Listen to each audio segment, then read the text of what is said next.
So one topic that is prominent right now is immigration, which isn't surprising considering what has been going on in DC and the fate of DACA and the people who are affected, the Dreamers. So DACA stands for the Deferred Action for Childhood Arrivals, which was created by the Obama administration in 2012. It was made to temporarily protect the children that were brought into the country undocumented so that they could keep living, working, and going to school in the United States. So these people are known as Dreamers, and there are close to 800,000 people who applied for and received this status. So in order to be eligible, the person had to be younger than 31 as of June 15th of 2012, and still had to be undocumented and arrived in the United States before the age of 16. And the name Dreamers was adapted for them after Congress voted against passing the Development, Relief, and Education for Alien Minors, otherwise known as the DREAM Act, which would have given children brought here a chance to permanently become citizens.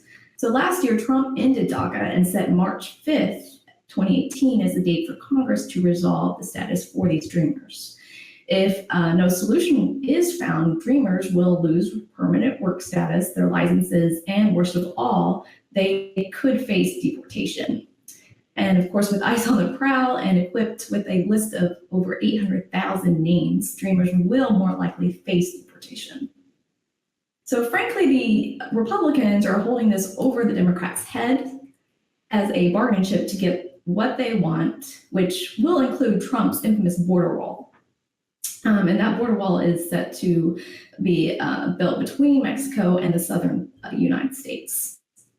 So let's also be real here. The Democrats, in their infinite incompetence, did not utilize what little bargaining power they actually did have when they relented to the GOP during their shutdown, under the expectation that the GOP would actually hold comprehensive hearings and actually go through a lot of these proposals and bills that the Democrats were willing to put on the table, of which they immediately shut that down once time approached. So last Thursday, 3 bills were voted down in the Senate that would have secured the fate of these Dreamers. And the one that came closest to passing with about 54 votes out of the 16 needed offered Dreamers a path to citizenship, but also included $25 billion for Trump's border wall. So Trump tweeted out Friday, cannot believe how badly DACA recipients have been treated by the Democrats. Totally abandoned. Trump tweeted referring to the Obama-era Deferred Action for Childhood Arrivals program, or DACA, and that he also went to add that Republicans are still working hard. So, however, let's also not lose sight of the fact that had Trump not ended DACA last year, the Dreamers would actually not be in this position today. And on January 9th of this year, Judge William Alsop of San Francisco halted Trump's ruling on DACA, which was brought forth by California's Attorney General Xavier Becerra. And since then, Trump's administration has filed an appeal. The Supreme Court is actually looking into the case and will decide by Tuesday whether they will actually hear it. And if they do decide to hear the appeal, they most likely won't rule on it until June. Against the hearing, so they won't be willing to take it up. Judge Alsop's ruling will stand, but DACA recipients won't be able to reapply for the status. And also, the government did stop accepting applications in September of last year, and the Dreamers unfortunately need to reapply every 2 years. So this makes kind of a catch-22 where they are unable to reapply for their status, but they are at risk of losing that status if they don't reapply for the status. My thought here is personally that I feel like the Democrats really failed this group of people, as well as the Republicans, but the Republicans were always intended to do that. They never liked this act. They never wanted the Dreamers to stay. They don't think of these people as human beings. They think that they are culpable or responsible for their parents' actions, and so they want them punished. But the Democrats had an obligation to protect these people.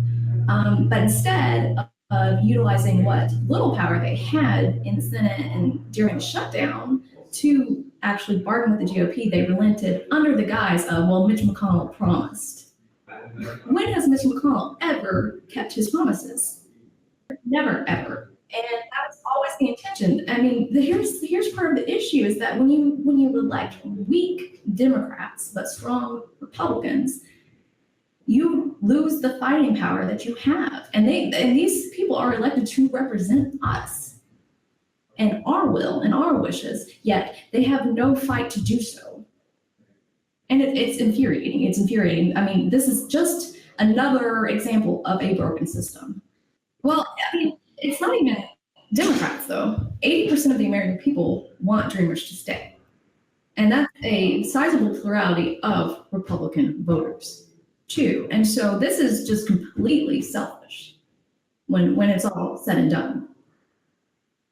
Because it's giving this very fringe element of the GOP too much power. They only represent about 20% of the GOP, even. So instead of listening to the majority of GOP and Democratic voters, they are listening, or they are abiding and actually acting on behalf of this fringe 20-25% of only GOP voters, and that's not 25% of the country. Okay, so there's also the issue on how this will actually impact the economy, because you have amount of these dreamers that are substantially contributing to the economy. They own homes, so they're making home payments, they're working full time, they are buying goods and services within the United States.